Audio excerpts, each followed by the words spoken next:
Hello, this is Dr. Nancy O'Reilly, and I would like to welcome you to Smart Amazing Conversations with Dr. Nancy, a podcast that takes a look at stories of life and leadership for smart, amazing women and men like you. The most important thing is showing up. Don't think that you have to bring anything. Bring yourself, show up, and remain steadfast and be a... If you are in a position of leadership and a position of management, bring women along with you. Supporting women is my passion and my purpose. And talking with other women and men who promote women's leadership is one of my favorite things to do. I've yet to meet a woman who did not know what she really wanted. She was just either afraid to ask the questions or she was afraid of what the answers meant. Their stories connect us and help us to understand that the possibilities are endless if we support each other and lift other women up. Trust is created by persistent identity. I show up as myself time and time and time again, and trust is built. It's one conversation at a time. Hello, I'm Dr. Nancy O'Reilly, and I'm very happy to welcome Bobbie LaPorte to Smart Amazing Conversations with Dr. Nancy. I recently heard Bobbie tell her story of training and participating in the Ironman Triathlon, and absolutely had to have her share her story with you. By the way, she's training for her 7th triathlon, but that's not her only job. She is the founder and CEO of Bobbie LaPorte and Associate, an advisory and consulting firm providing leadership and organizational development services for Fortune 500 companies, global organizations, and promising startups. Prior to founding her business, Bobbie served as a CEO, COO, and CMO roles in several Fortune 50 companies, including IBM, GE, and United Healthcare, and also led 2 healthcare technology companies, startups as well.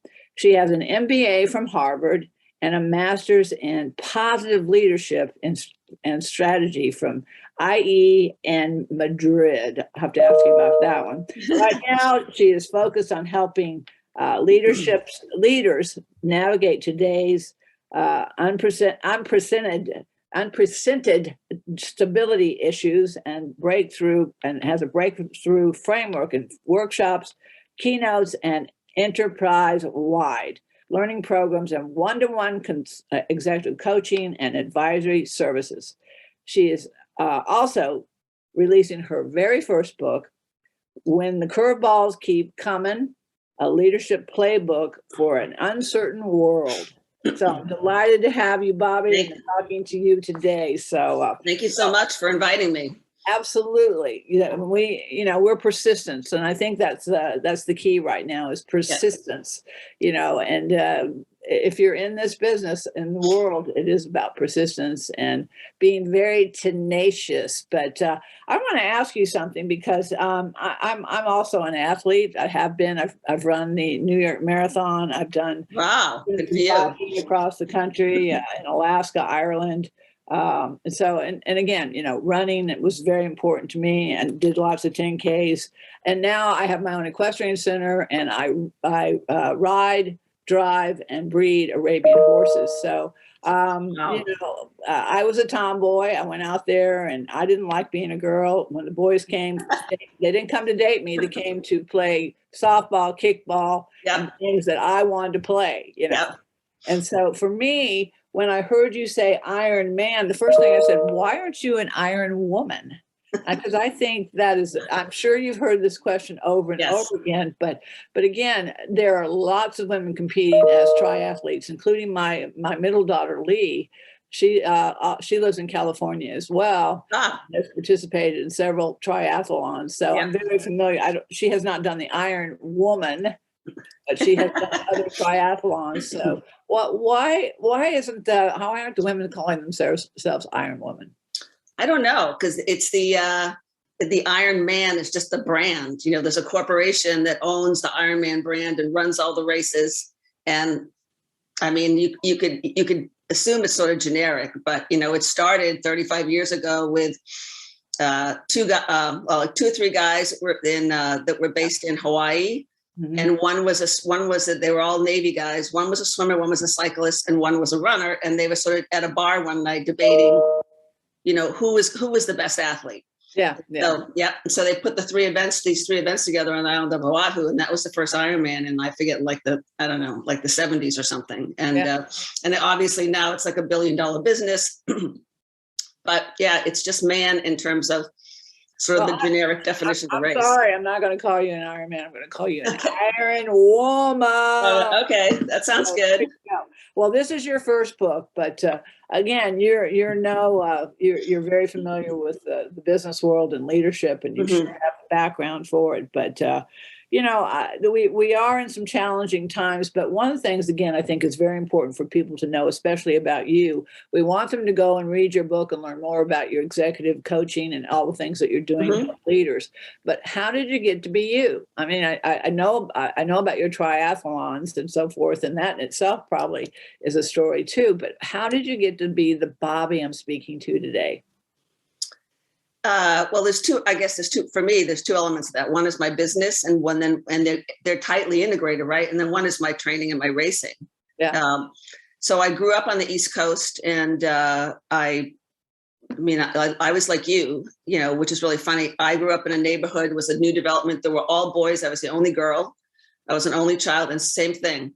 I would climb trees and, pick up frogs and play baseball. And so I grew up being a tomboy also. But when I started my corporate career, I was mainly on the East Coast. I came to California to start a company in the 1995. And so did a bunch of different things here. In 2002, one of the tech companies I was running got sold. And so I was trying to figure out what I was going to do next. And if you remember, that was the year of the dot-com bust, right? So nobody was hiring anybody. Yeah. And so I was trying to decide what I was going to do next. And somebody said to me, you should work with, there's this guy who was this really well-known executive coach. And they said, you should work with him. You should hire him. And I just thought, I'm from Boston. I thought that is such a California woo-woo thing.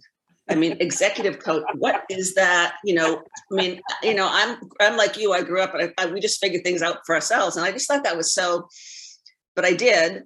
I engaged him, and in the process of working with him, one day he said to me, you should do what I do. And I thought that was really interesting. And he helped me to understand that while I liked, running businesses and building businesses, the sort of key to that for me at the end of the day was about seeing possibilities for the people that were in the organization. So I started doing executive coaching, and then I started broadened out to working with leadership teams and doing more organizational development. But a key part of that was when I did my first Ironman. It's like 12, 13 years ago now. And executives I was working with would say to me, there's something different about you, right? And you know this from being an endurance athlete and running, and they'd say something's different. And so I started to think about the person I was becoming as an endurance athlete and how that was affecting my ability to see what was possible for me and what I was learning about my capabilities and my vulnerabilities and how I would push myself. And then I started doing a lot of research on the connection between endurance athletes and leadership. And, so that became a part of sort of my brand and a part of the advisory work that I do now. So whenever I'm working with teams, I'm always trying to bring in some of the lessons that I've learned about being resilient and about pushing yourself and seeing what you're actually capable of. And as you saw from the example that I provided at the DVM conference, you learn a lot about dealing with uncertainty. Yeah. And that's where we are right now. Yeah, absolutely. Yeah, I loved in the book when somebody kicked off your goggles and at the very beginning of the race, and then you were thinking to yourself, geez, what am I going to do? I can't see, there's thousands of people around me kicking and arms are flailing. Right. And I think that really there is an advantage when you've done any kind of endurance sport, is that you really have to do a lot of thinking. Well, you also have a lot of time to think.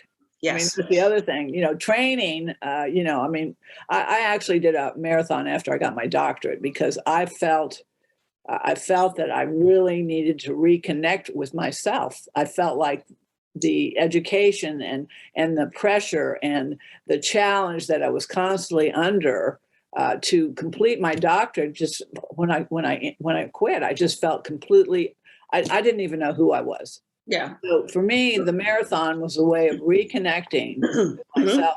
That training was that talking and trying to figure out who I was again. You know, and I'm not going to ignore the book because the book is excellent. It's a very nice tool and it's easy to read. It's very succinct. You can go from chapter to chapter real quickly, and you can go and find key points.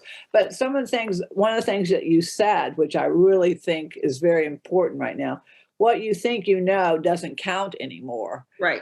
And I like that, because I thought, you're right, because we have to think differently. And, you know, I'm going to be honest with you. I think COVID in many respects has cleared up a lot of things for me. And I think it's cleared up a lot of things for other people, especially in business and leaders, is that they realize what is truly important. Yeah. And all the other garbage, you know, goes away. But again, you know, you used, again, as an athlete, you have to be very sensitive, you have to see the big picture, you have to see the small details. But, you know, the words that I like to use are empathetic, being empathetic, but vulnerable, because you swimming that day and they kicked off your goggles, left you more vulnerable than you ever expected. And, you know, and when I ran that marathon, it was the hottest one they'd ever had in New York, the hottest one ever. And I've been training in cold weather. So, you know, I mean, it's like people need to understand that you're going to wake up today and you're not promised an hour from now. You're not, and yesterday's gone, and there's nothing going to do about it. So I love the book. I like the concept, and it's really based on military procedures as well, which is fantastic. But when the curveball comes, leadership uncertainty, you know, but you come from a background of positive leadership, and I think that's exactly what we need now. Tell me, define to me a positive leader. Positive leadership is actually a field from positive psychology. Right. So, and positive leadership has lots of different meanings, but for me, you know, I think the most important thing is it means for leaders that they're operating from a place of where they can see what's possible. And so it's not about focusing on limitations and constraints. It's really about, you know, which is the foundation for positive psychology. It's really about focusing on a strengths-based approach. So all the research shows that if you understand people's strengths and you connect them to them, and you can help them amplify and use them in different ways, that's a much faster path to development and also to achieving goals. And so I think positive leaders, first of all, as you said, they're willing to be vulnerable and empathetic. And if that's when you talked about what you know doesn't count anymore, it's not just because there's so much change and we're in this period of unrelenting uncertainty, you know, where, I mean, literally you don't know what's coming tomorrow or next week. But it's in that just basically changes the foundation of how, you know, any sort of stability or certainty that, you know, we kind of grew up with or that we thought we had. It's really sort of, for the most part, that's out the window. And so the things that we relied on in the past, our functional knowledge, our technical knowledge, our domain experience, our accomplishments, right? These are all the things that led us to senior roles in the companies that we're in or into the roles that we've accomplished in our career. That's fine, but that's just not enough anymore. Those are tools. Those are just tools. And so now the real tools and skills and the real value for leaders is being able to say, I don't know. I don't have the answers because none of us do in this environment. I need help. I need support, and being vulnerable and empathetic. That's what I mean about being able to acknowledge that what you know doesn't count anymore. And I think that in some ways that's an asset, but it's also a liability for women because we naturally, I think, are more empathetic and we're more vulnerable and we're more nurturing. And so I think that, and that's really sort of the model that I see emerging from the times we're in. And that's a very big part of positive leadership. Yeah. Well, these soft skills, that's what they call the soft skills. But at the same time, women are because we're, you know, a lot of people have this imposter syndrome, or we feel like we're not worthy. I mean, I still have so many executive women clients who are just like, no, I don't really know. Should I put my hand up for this promotion? Can I really do it? Yeah. And so women, I think, are, you know, getting better at this. Yeah. But they're afraid about exposing themselves and saying, I don't have the answers. And that, the men around them are going to say, well, she's not competent. Yeah. So it's kind of it's a two-edged sword, this model for women who really can role model this and can do this much better, just sort of organically than men, but they have to be willing to take risks and have the courage to say, you know what? I don't know. Let's just figure this out together. Yeah, not everybody's going to like you or appreciate everything that you think and say. I'm dealing with an issue at my equestrian center right now. Finally, I said, I'm done. I'm done with this. You need to move on and you need to get this done. And I'm not taking side. There's only one. I told her, I said, there's only one side. It's mine. And, but I have, no, you don't have your side. It's my side. It's what I need for you to do. And I need you to do it now. So I think again, women, the ones that have support are the ones that we continue to have to nurture. But you support one woman just one time and the confidence builds. And that's what Women Connect for Good is all about, is that we support women and support the women that are supporting other women. We lift as we rise. And the same thing with men, because men really do want to help. They just don't know how. And we don't ask in a way that we need their help. Same thing with women. White women, especially, they've got that Superwoman T-shirt underneath there, and they're sure if they ask for any help, it will show their weakness and their vulnerability, and they will be left in the dust. But when what we're saying now, COVID is truly the opportunity for men and women to see that what's important are relationships. And inside companies, those are your most important customers inside your company. Yeah. Because 5 people will tell 5 other people how good or bad something is. But it starts with your customers inside your companies. I mean, these are truly the people. I mean, you wouldn't get where you are today by yourself, would you? Did you get here by yourself? No, none of us, I think, have. Nobody gets anywhere alone. No.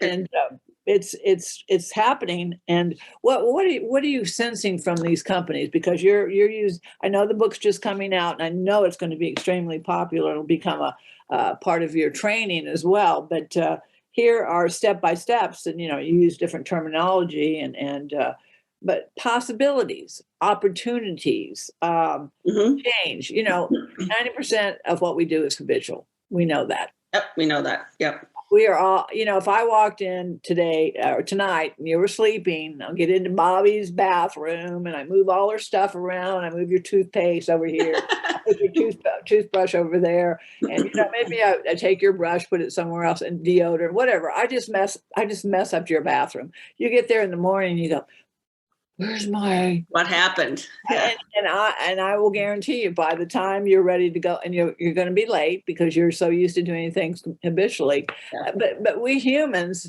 just like you with your goggles, we have to learn to be fluid and flexible. And this is something that a lot of people are not very good at. No, we're not. But isn't that what great leaders have to be?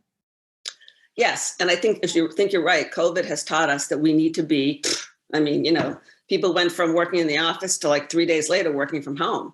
Yeah. And that agility and flexibility, I think women are better at that. But it goes back to what you said about the way the habitual responses that we generally use. And this is one of the points I make in my TED Talk is like, look, between 85 and 90% of the things that we do every day, are automatic, right? They're autopilot. Sure. And that's fine when you're backing your car out of the driveway, you're brushing your kid's teeth. I mean, whatever it is, right? But when you are in a position where you get kicked in the face, right? Or you get hit with a curveball, an unexpected situation, if you're not able to, through the discipline of self-awareness, to be able to stop and create some space so that you can create options and possibilities. If you automatically default to what's easy and what's reasonable, then you're going to be stuck in the status quo and you continue to do the same thing over and over again. And those same things, those same solutions that we used to use, they don't work for us anymore, or we don't recognize them as working for us anymore.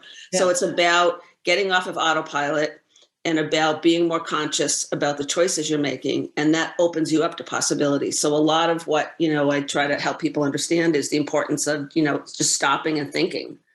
and observing, right? And this whole thing about just being self-aware and creating that strategic awareness around your situation that says, what's really going on here? Is there an opportunity for me? And again, this is risky in some corporate environments, but all the examples in my book are from executives who handled curveballs in that way. I mean, they took a risk to say, you know what, I'm not going to go with the status quo. I'm going to take a different path because I think this is going to create a more sustainable team. It's going to create more generative options, for myself or for my team. And they chose the road to take a different path and try something different. But it's really hard to do. And particularly now, as you know, I mean, naturally we're in that environment, but when we're in stress mode, I mean, who's not these days? Yeah. I mean, for leaders, that compounded stress that now is present and has been because of COVID, I mean, it puts them in this like almost constant state, of, living in stress mode. And you see the physiological and psychological, impacts of that, right? I mean, people are just like, they're burnt out, and I hear that from people who I feel are like super resilient. They're burnt out. And so then it becomes a personal health situation. If you're not able to stop, try to take control of what you can and make a different choice. Yeah, but that goes back. That goes back to the whole emphasis of support. Leaders need support as well. Yeah. And when they're asking for help and they're bringing people in, I do a lot of different things. But you know what? There's some things I like to do, and there's some things I don't like to do, right. And there's some things I'm good at, and some things I'm not good at all at. So what do you think I'm going to do? I'm going to go find somebody who likes to do the things I don't like to do. And I'm going to find somebody who really, can take all that. I mean, and I think that's what good leaders have to do right now, is that they really are reaching out for the resources within their companies and developing some of those people that probably have been waiting on the sideline to right. come and be on the team all along. But, right. And everybody's going to make mistakes. Everybody. Of course, that's how we learn and how we grow. Right. Yeah. But risk taking is what's going on right now. But getting off of the set point and moving in different directions, I kind of like it though. I get bored pretty easily, but and I think that's when you work with positive leadership and you really start talking to these leaders about all the possibilities, don't they get excited? Don't they get more excited about it? They do. Yeah, they definitely do. But they also, there's fear, right? And there's fear that there's going to be backlash, there's going to be criticism from their team, from their peers, from their boss. But the leaders that I've profiled in the book have really, they're so exemplary in their behavior. I mean, these are people, some of them are my clients, some of them are not, but they're leaders that I followed through the pandemic, through the media and just articles. And I just saw their behavior and I just thought, these people get it. They get it. And they know that these are really challenging times. And they did take a lot of risks. But they see what the possibilities are. And then when you take a risk, when you stop and you really think, instead of like going on autopilot, okay, so what are the possibilities here? Let me think about a different option. I'll take a different course. The more often you do that, right, you gain momentum, you get courage, and you sort of create this ball that, that starts rolling, where you say, okay, so now I'm building this muscle that helps me to be able to take a different route and to create different options for myself and my team. Yeah. Well, and expect that things are going to come up and prepare for them, like you said, and that might be, looking around and seeing if you need more of this or more of that, but being prepared. And, the things that you talk about are really common sense. There's a lot of common sense. I think so. Well, think about you and your marathon, right? Like when you start off, when I get in the water at 7 a.m., I can't think about, am I going to get blisters like at mile 3 or something 12 hours later, right? And then your marathon, when you're at the start line, you have no idea what's going to happen. Whether, like you said, that day that was really hot, that could create all kinds of issues. And so when I say, you can't plan, but you can prepare, you have to be ready, when something happens, to say, okay, so, all of a sudden the nutrition you trained with backfires on you. Okay, so now what am I going to do? Yeah. Or the shoes that you've been wearing, that your training shoes that felt great like a week ago, all of a sudden now it's like, that doesn't feel so great, or whatever, Yeah.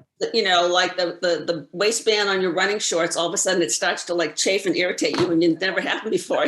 So, all right, what am I going to do now? What's the course of action? How am I going to deal with this? And I think as endurance athletes, we learn how to deal with uncertainty, because we're not running an event that's takes 15 minutes or 20 minutes. Yeah. It's hours and hours. So you just manage yourself through the process, and you figure out, how do I respond to situations? How do I regroup? The last thing you want to do is not finish and take yourself out of the race, right? Yeah. That's the last thing. Well, yeah. And maybe it's not going to be the finish that you would like more than anything, but finishing is very important. Yeah. I mean, but for women, and again, I work with men, mostly women, but I'm bringing in men and women because we have to work together. But for women, it's fear. It's their fear of being judged. It's fear. It's the lack of confidence that they need. So that, this is the population that I'm really, really inspired to help, because I am a woman. I was a tomboy. Believe me, I did not want to be a girl. Boys were having much more fun as far as I Yeah, they were. But God, she had a great sense of humor. I had 3 daughters. So, you start to figure out this world is really about learning. Every single day is about learning and being fluid and flexible. And those are things that a lot of people aren't doing very well at. And of course, one of the things that we really need to do, and I just want your thoughts about this, but getting women back in the workplace. So many women have left. And this is where maybe you could help with companies. How are they going to get these women back to work? And it may be them creating more flex time, better daycare. They can work from home, but we've got to figure out a better way to get people feeling good about being out there or wherever they are, to really make the common goal of making the world a better place right now. Yeah, I completely agree. I mean, there's those kinds of things, the benefits, flexible and, daycare and all the things that make it a little easier for women to be able to go back to work. Mm-hmm.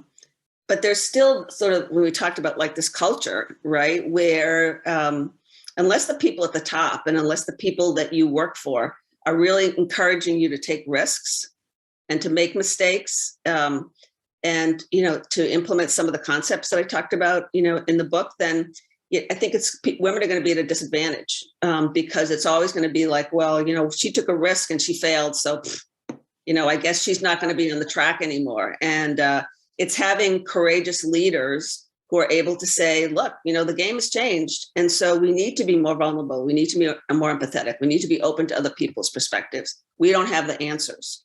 Yeah. And to encourage that behavior and to say, I want you to take a risk. I want you to try this. And if you fail, it's okay. We'll go on. Every decision is a good one until it's not, right? Well, we'll learn from it. And we'll learn from it. Yeah, we'll learn from it. No, I'm excited about these times, but like you said, there are those people that unfortunately are going to get left behind, and I really don't want. You should a good team. You don't leave team members behind. So, but I think this is the time that we have to have positive leadership. We have to have men and women thinking about possibilities and opportunities to really for everyone. But it's really about the common goal that we really all have to work together on. So, all right, last but not least, what are some of your, what would be some of your pearls of wisdom that you'd like to share before we stop and then find out where to get your book? Okay, thank you. Well, we talked about seeing what's possible. I mean, that's really the whole sort of premise of the work that I'm doing. And I think if leaders can even just, take a minute, right? When you're in the middle and you're, I tell my clients, being triple booked, on your calendar does not allow you to see what's possible, right? So how do you realize what you can and can't control? And when there's something that comes along your way that you can't control, how do you stop and just think for a minute about what are the possibilities? What opportunities are created in this problem or this crisis or this issue that I can create something that's more generative and sustainable for myself and for my team instead of just reacting and responding with what you've done in the past, because that's not likely to work. So it's just this building that self-awareness, I think, is really important. And the other thing, when we talked about relationships, because we're moving so quickly and because there's so much internal change, going on. And, I did some research with tech execs last year, and I said, what's the biggest curveball that you've ever faced? And almost 50% of them said, reorgs, internal change. And, you think with all the ones that are happening that we would get used to it, but you never do. It really becomes earth shattering sometimes when all of a sudden you're in a different team or your boss left and for that reason, I think women in particular are an advantage because that forces you to build your network outside of sort of the natural group of people that you rely on. Because if all of a sudden now you're in a different department, you're in a different team, the people that you relied on for advice and support, your network could change overnight. Yeah. And so being more intentional about the relational resources that you create and you develop, you're reaching out to people that, across the enterprise who can help you. It's really a natural, I think networking, because it's really just getting to know people and learning about them, is a natural gift that most women have. But again, they're sort of reluctant because they're busy. If I'm not working hard, and I'm saying part of your work and part of your goal is to invest in your network. Particularly now, because the velocity of change in executive networks is only going to increase. Yeah. Well, they said companies right now, one of the most important things they learned, this was during the diversity conference, was that they realized reaching out to their customers and continuing to build relationships was the most important thing they could ever do. Yes. So how are you doing? What can we do to help you? And again, isn't that wonderful when somebody just calls you up and says, hey, Bobbie, how's it going? How's your training going? How can I help you? Is there anything I can do for you? Can I, get you this or that? It makes you feel good. Yeah. It makes you feel absolutely so good. Yeah. All right. Well, where can they get the book and learn more about you and find out about about your seventh Ironman triathlon. I'm going to have a hard time with it. I will. I just, You're funny. Yeah, no, you're funny. A hard time with it. But so where do they find the book? So the book is on Amazon. So the ebook and the soft cover are on Amazon as of yesterday. The hardcover is going to be probably another week or so. So you can go to Amazon and it's available there. And then also my website, which is just BobbieLaPorte.com. There's lots of resources there. There's some chapters of the book there. I do a monthly newsletter. It's not really a newsletter, but I have a business update and then I have a training update, which sort of takes what am I learning in my training that relates to leadership. So people can always sort of check that out. And I talk about, what book am I reading and just some little, it's sort of a short and sweet little kind of missive that goes out once a month, but you can follow my training for this next Ironman through that. And there's also, besides a newsletter, I do a weekly video log every Monday morning, just like a 2 or 3 minute, here's something you might want to think about. So that's a good place to just follow me and find out more about the work I'm doing and see how I might support some of the people who are your listeners and your subscribers. Yeah, well, I don't do these just to do them one time and go goodbye. Mine is is building this community of like-minded men and women that we can really come together and share all of our thoughts and our energy and opportunities and be vulnerable with each other. But Bobbie, congratulations on your book. I know Thank you. Extremely successful and good luck in your next triathlon. And I'd love to keep track of what's going on. Yeah. Thank you I feel privileged to be part of the community that you were talking about. So thank you for including me. Yes. And it's nice to meet a fellow tomboy. But remember, one of the things I challenge you to do is, and your listeners, to become a part of the women, Lift Women Up As You Rise, the Lift Women Up campaign. So every day you lift yourself, lift somebody else as you rise. So that's what we got to do. If we did Good that, reminder, I agree. Every single day, just think what the world would be like. It'd be wonderful. Yeah. Well, Bobbie, thank you for your leadership. All things. Thank you for your leadership in that. All right. Thanks again, Dr. Nancy, for having me as a guest. Enjoy the holiday. You too. Happy Thanksgiving. All right. Same to you. All right. Bye-bye. Bye-bye. If you enjoy these smart, amazing conversations, please subscribe, rate, and review them on Apple Podcasts, Spotify, Amazon, or wherever you listen to your favorite podcasts. And read and enjoy more amazing stories in my books, In This Together, How Successful Women Support Each Other in Work and Life, and Leading Women. 20 influential women share their secrets to leadership, business, and life. Thank you for listening.